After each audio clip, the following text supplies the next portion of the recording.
Prime Time News Bulletin. ආයිබෝවන් උනෙක් වන්නේ දවසේ විශ්වසනීය පුවත් සපයන්න අධිකරණ ප්‍රධාන පාත්‍රිකාශය සමගයි. ප්‍රථමයෙන් පුවත් සිරස්තල.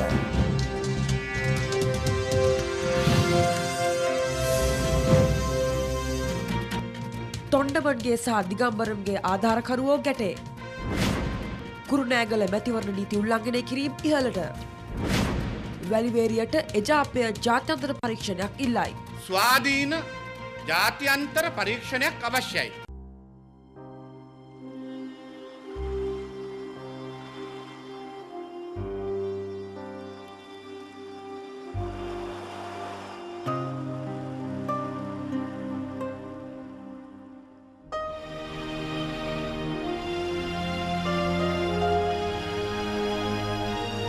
සංසුන් ඇසිල්ලක චමත්කාරය රොසෙල් බාත්වයා.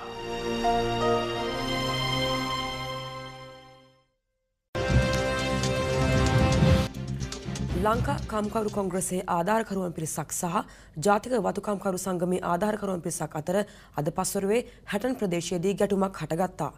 ගැටුමෙන් එක් අයෙකු තුවාල ලබා රෝහල්ගත කර ඇති අතර වාහන 10කට බරපතල හානි සිදුව තිබෙනවා. අද පස්වරු 4ට පමණ දෙපිරිස අතර මෙම ගැටුම හටගත්තේ හැටන් කොටගල් ප්‍රදේශයේදී. ගැටුමින් ලංකා කම්කරු කොංග්‍රසයේ මහලේකම් අමාත්‍ය ආරුමුගම් තොණ්ඩමන් මහතාගේ වාහන 7කටද ජාතික වතුකම්කරු සංගමේ සභාපති පී දිගම්බර මන්ත්‍රීවරයාගේ වාහන 3කටද දැඩි හානි සිදු වුණා. ගැටුමේදී ජාතික වතුකම්කරු සංගමේ ආධාරකරුවෙකුට එල්ල වූ පිහිපහරකින් තුවාල ලබා දික්කොයි රෝහලට ඇතුළත් කර තිබෙනවා. තන්දේරලාවිලා කඩේ හිල්කූල් හොටලකින් පාඩි වෙලා කෑවලු. ඒ වෙලාවෙන් පිටකටිය ආවිලා ඒගොල්ලන්ගේ වාහනට ගල් ගාලා තියෙනවා. ඒගොල්ලන් එළියට එනකොට පොලිසියෙන් ඒගොල්ලන්ට වෙඩි තියලා තියෙනවා. ඒක මිනිහගේ ඩ්‍රයිවර් සීට් එකේ ඉන්න එකනකට සූට් කරන්න තමයි ඒක වෙඩි තියලා තියෙන්නේ. පොලිසියෙන් වෙඩි තියලා තියෙනවා ඒකට. ඊට පස්සේ අපේ කටිය ඒ ඉඳලා ගියන් පස්සේ ඉන්න කටිය ඔක්කොම අනිත් කටිය ආපු කටිය ඔක්කොම එකතු වෙලා වාහන 7ක් 8කට ආබාලක මේ කඩලා ගිහලා තියෙනවා. වාහනය කරස් කරලා අපිට ගල් ගාලා අපේ වාහනට ගෙව්වා. හොඳ වෙලා අපි මගේ ආරක්ෂක නිලධාරීලා අපි මම බැරගත්තා. මේ වගේ එමදාමේ මේ තොණ්ඩමන්ගේ කට්ටිය තොණ්ඩමන් එමදාමේ කරනවා. උග ඡන්දගාලට එතුමාට බලය අඩු වෙලා තියෙනවා. ඒක දැන් ඒක මේ චණ්ඩිගමෙන් ඒකෙන් ගන්න බලනවා. ඒක නිසා එතුමාට කියන්නේ මේක පරාජය පිළිගන්න ඕනේ. ඒක නිසා අනිවාර්යයෙන්ම මේ පාරේ පරදිනවා. ඒක නිසා තමයි මේ වගේ කැත වැඩ කරන්නේ. මෙතන නුවරඑළිය ඒක උතුරේ ප්‍රභාකරන් වගේ තමයි මෙයා පාලනය කරන්න යන්නේ. සිද්ධිය සම්බන්ධයෙන් හැටන් සහ දිමුල පොලිස් ස්ථාන විශේෂ පරීක්ෂණයක් ආරම්භ කර තිබෙනවා.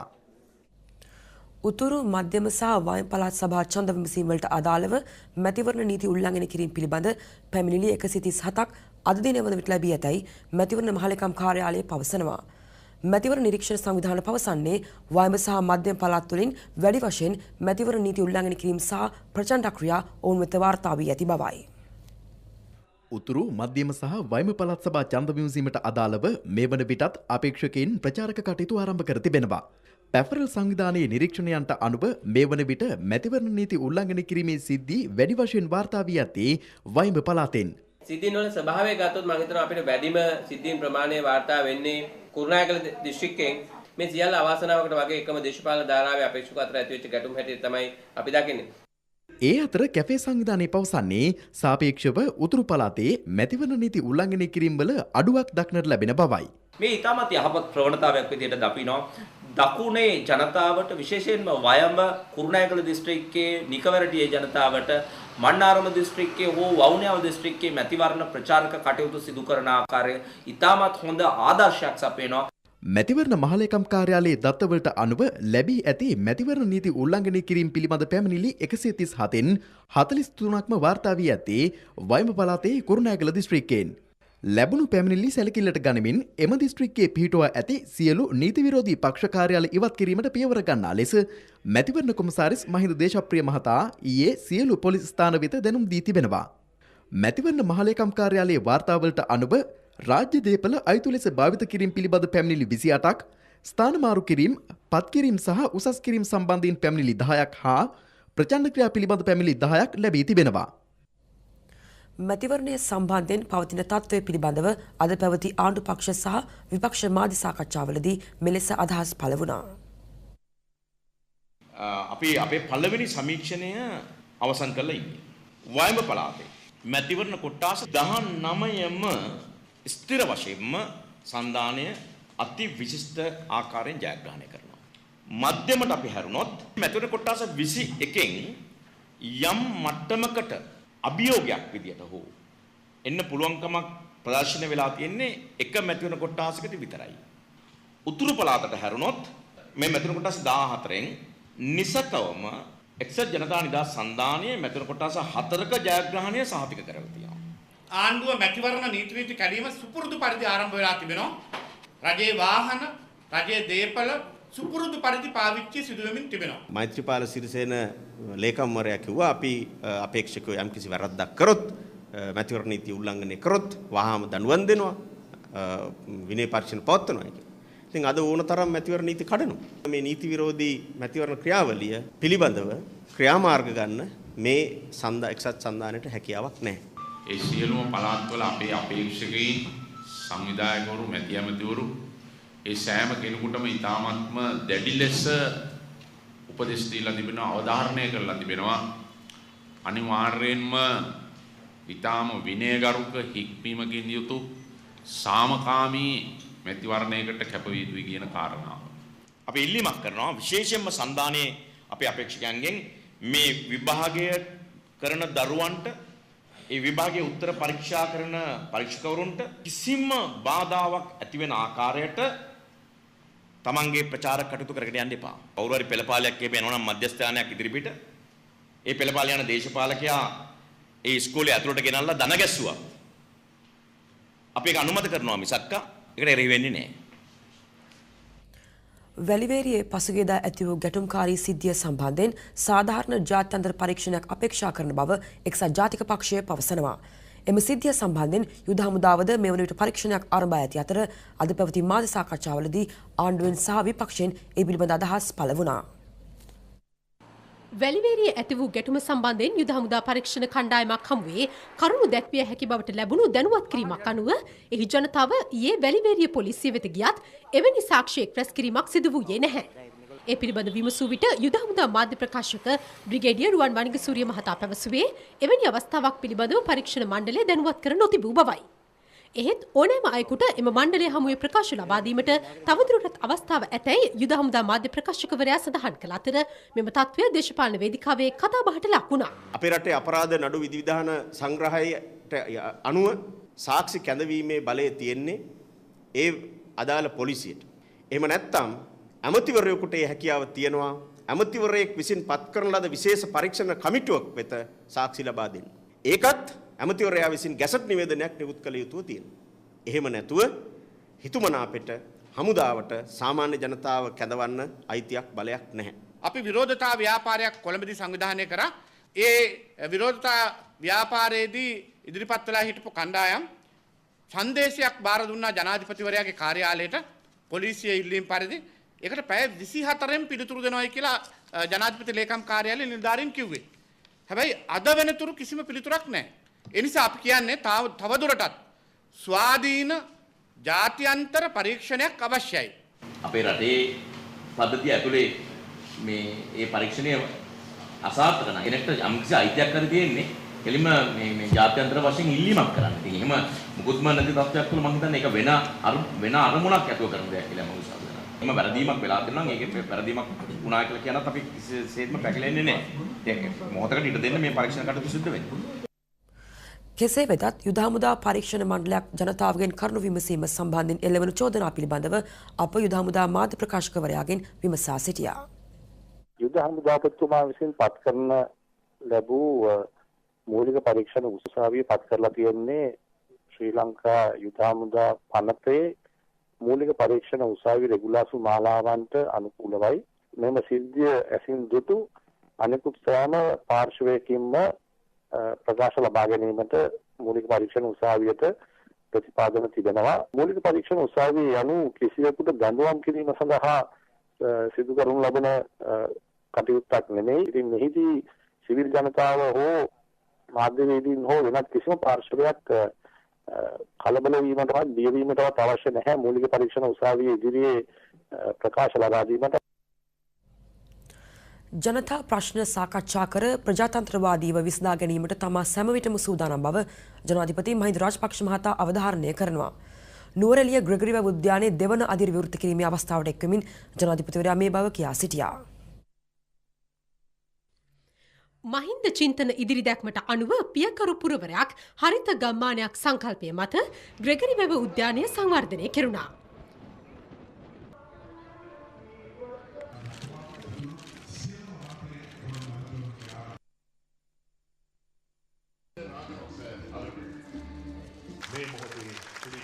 වැව විතරක් නෙවෙයි. නුවරඑළිය ජනතාවට ඊට වඩා ගොඩාක් වැඩ කරන්නට පුළුවන් බව කරලා තියෙන බව දිසානායක ඇමතුමා ප්‍රකාශ කරා.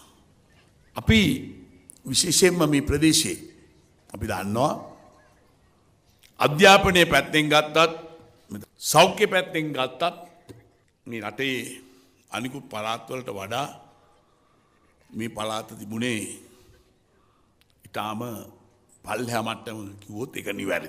අපි මේ ලංකාව පුරා එක හා සමානව මේ සංවර්ධන ක්‍රියාවලිය කරනවා විතරක් නෙවෙයි ඒ ඉන්න දරුවන්ගේ අනාගතය සඳහා වූ අධ්‍යාපනය ජාතියේ අවශ්‍යතාවයක් වූ සෞඛ්‍ය අපි නිසියාකාර ඉටු කරන්නට අපි පියවර ගැනීම අපේ වගකීමක් හැටියට අපි සලකලා තියෙනවා. ජනාධිපති මහින්ද රාජපක්ෂ මහතා විසින් අද උදැස්සන නුවරඑළිය මහනගර සභාවේ බහුකාර්ය ගොඩනැගිලි සංකීර්ණයේද විවෘත කරනු ලැබුවා. මේ සඳහා වැය කර ඇති මුදල රුපියල් ලක්ෂ 140ක්. නවීන පහසුකම් වලින් සමන්විත වෙළඳ සංකීර්ණ නගර සභා කාර්යාල සෞඛ්‍ය නිලධාරී කාර්යාල ඇතුළු ගොඩනැගිලි රැසකින් මෙම ගොඩනැගිලි සංකීර්ණය සමන්විතයි.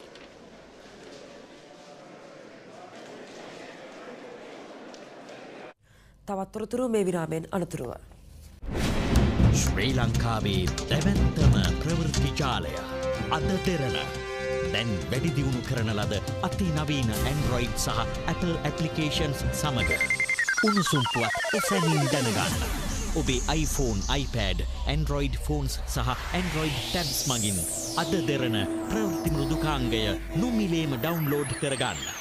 තොරතුරු තාක්ෂණයේ සුපිරි වෙනස අද දෙරණ සමග අත්විඳින්න. අද දෙරණ ප්‍රවෘත්ති කලාවේ නව්‍යකරණ ප්‍රමුඛයා. Discover a secret of the most luxurious kind. A secret that pampers you with the freshest, juiciest extracts from nature and the finest French ingredients. World-class natural beauty care. Sari, it's a secret.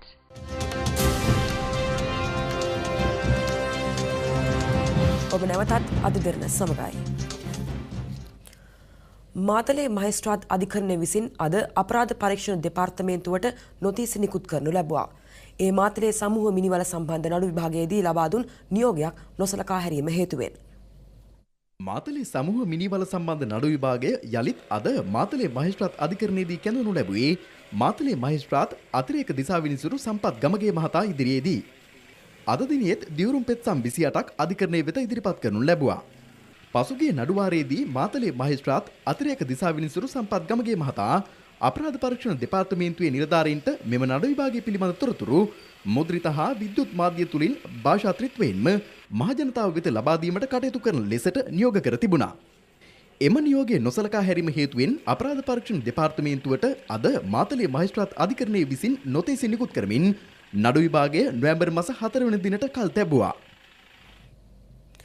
Kelaniya හිටපු ප්‍රාදේශීය සභා මන්ත්‍රී හසිත මඩවල මහතාගේ ඝාතනය සම්බන්ධ නඩු විභාගය අද මහර මහේස්ත්‍රාත් අධිකරණයේදී විභාගයට ගැනුණා. එහිදී ඝාතන සිද්ධියට සම්බන්ධ සැකකරුවන් ලබන 5 වෙනි දින දක්වා තවදුරටත් රක්ෂිත බන්ධනාගාරගත කිරීමට නියෝග කෙරුණා. කැලණිය හිටපු ප්‍රාදේශීය සභා මන්ත්‍රී හසිත මඩවල මහතාගේ ඝාතනය සම්බන්ධ නඩු විභාගය මහර මහේස්ත්‍රාත් අධිකරණයේදී අද කැඳවනු ලැබුවේ දර්ශිකා විමලසිරි මෙනවිය ඉදිරියේදී. වාස් ගුණවර්ධන මහතා රුපියල් ලක්ෂ 30ක කප්පම් මුදලක් ඉල්ලා සිටියේ යයි කැලණිය ප්‍රාදේශීය සභා මන්ත්‍රී හසිත මඩවල මහතාගේ ඝාතන නඩුවේ සැකකරුවෙකු ප්‍රකාශ කළ බව අපරාධ පරීක්ෂණ දෙපාර්තමේන්තුව පසුගිය 5 වෙනිදා අධිකරණය වෙත දැනුම් දී තිබුණා. ඒ අනුව මහේස්ත්‍රාත්වරිය හිටපු නියෝජ්‍ය පොලිස්පති වාස් ගුණවර්ධන මහතාගේ නඩුවේ කරුණු ඇතුළත් නඩු වාර්තාව නීතිපති වෙත යොමු කර ඒ සම්බන්ධ නීතිපති උපදෙස්ගෙන අධිකරණය වෙත සැප්තැම්බර් මාස 2 වෙනි දින ඉදිරිපත් කිරීමට නියෝග කළා. මෙහිදී වාස් ගුණවර්ධන මහතා වෙනුවෙන් ඉදිරිපත් වූ නීතිඥයින් ගුණවර්ධන මහතාට සිදුව ඇති බලපෑම් හා අකටයුතුකම් සම්බන්ධයෙන් කරුණු දැක්වීමට අවශ්‍ය බව අධිකරණයට දැනුම් දුන්නා. ඒ අනුව මහර මහේස්ත්‍රාත් දර්ශිකා විමලසිරි මෙනවිය එම කරුණු දැක්වීම ලිඛිතව ඉදිරිපත් කරන ලෙසටයි නීතිඥයන්ට අවසර ලබා දුන්නේ. මේ අතර දැරණියගල නූරි වතුයායේ වතු අධිකාරිවරයාගේ ඝාතන සිද්ධියට අදාළ නඩුව අද යලි අවිස්සාවේල මහේස්ත්‍රාත් අධිකරණයේදී විභාගයට ගැනුණා. සාක්ෂි විමසීමෙන් අනතුරුව මෙම නඩුව සැප්තැම්බර් 2 වෙනි දින දක්වා කල්තබන ලෙස අධිකරණය නියෝග කළා. නඩු විභාගයේ කැඳ වූ අවස්ථාවේ සැකකරුවන් 21 දෙනෙකු අවිස්සාවේල මහේස්ත්‍රාත් අධිකරණයට ඉදිරිපත් කෙරුණා. එහිදී 14 වන සැකකරු වන කේ මුනියන්ඩි යන පුද්ගලයා අධිකරණයේ ඉදිරියේ ප්‍රකාශයක් කිරීමට ඉල්ලා තිබෙනවා. එම අවස්ථාවේදී අවිස්සාවේල මහේස්ත්‍රාත් ධනුෂ්ක සෙනවිරත්න මහතා සඳහන් කර ඇත්තේ ඒ පිළිබඳව නැවත සිතා බලා මේ මාස 26 වන දිනෙන් පසු ප්‍රකාශය නිකුත් කරන ලෙසයි. කෙසේ වෙතත් යලි නඩුව විභාග කරන තුරු සැකකරුවන් 21 දෙනා තවදුරටත් රක්ෂිත බන්ධනාගාරගත කරන ලෙස අවිස්සාවේල මහේස්ත්‍රාත්වරයා නියෝග කර තිබෙනවා.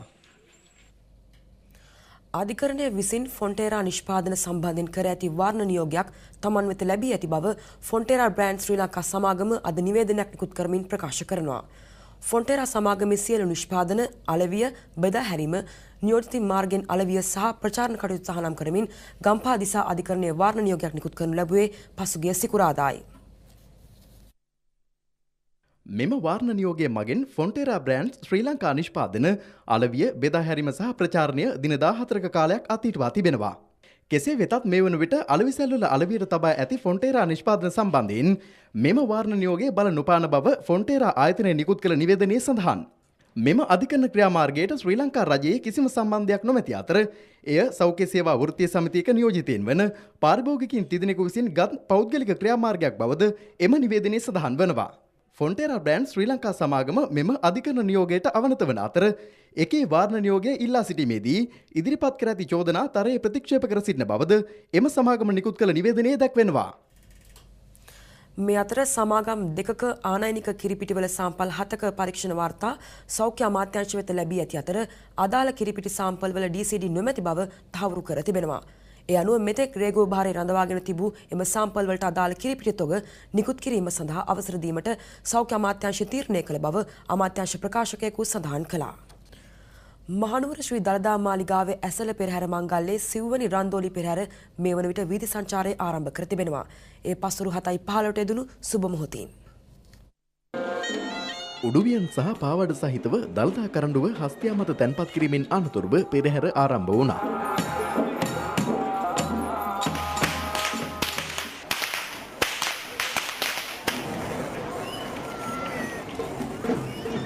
දළදා මාලිගාවේ ዋහල් කඩින් ආරම්භ පෙරහැර දළදා වීදිය, යටිනුවර වීදිය, හරස් වීදිය, කොටුගඩෑල් වීදිය, කන්ද වීදිය, ඩී.එස්. සේනානායක වීදිය ඔස්සේ ගමන් කර රජ වීදියට හැරී ඉහළට විත් ගෙවැදීමට නියමිතයි. කුඹල් පෙරහැර වලට වඩා නර්තනාංග රැසක් මෙම රන්දෝලි පෙරහැරට එක් කර තිබෙනවා.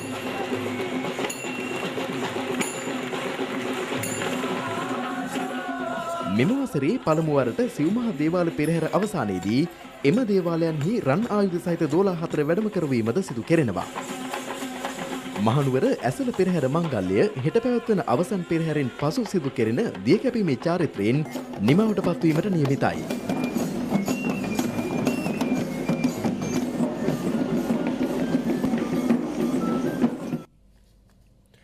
කතරගම ඇසළ පෙරහැර මංගල්‍යයේ අලුත්ම තොරතුරු දැන ගැනීමට දැන් අප සම්බන්ධ කරගන්නවා අද දෙරණ වෙනුවෙන් එහි සිටින කසුන්ති වංක සමරසේකර.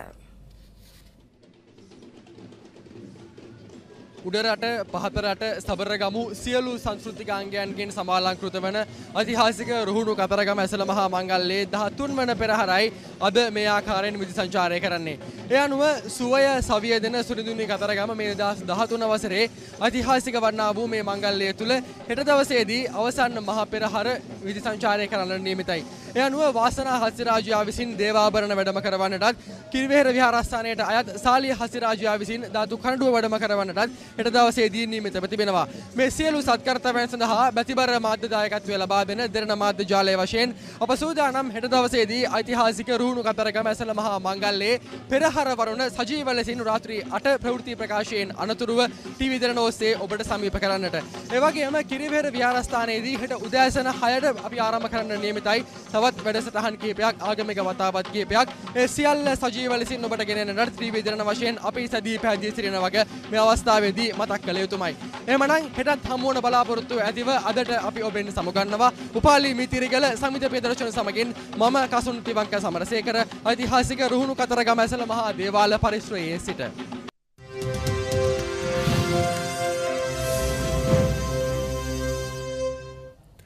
දින 9ක් පුරා රුසියාවේ මොස්කව් නුවරදී පැවති ලෝක ශූරතා මල්ල ක්‍රීඩා තරඟාවලිය ඊයේ නිමාවට පත් වුණා.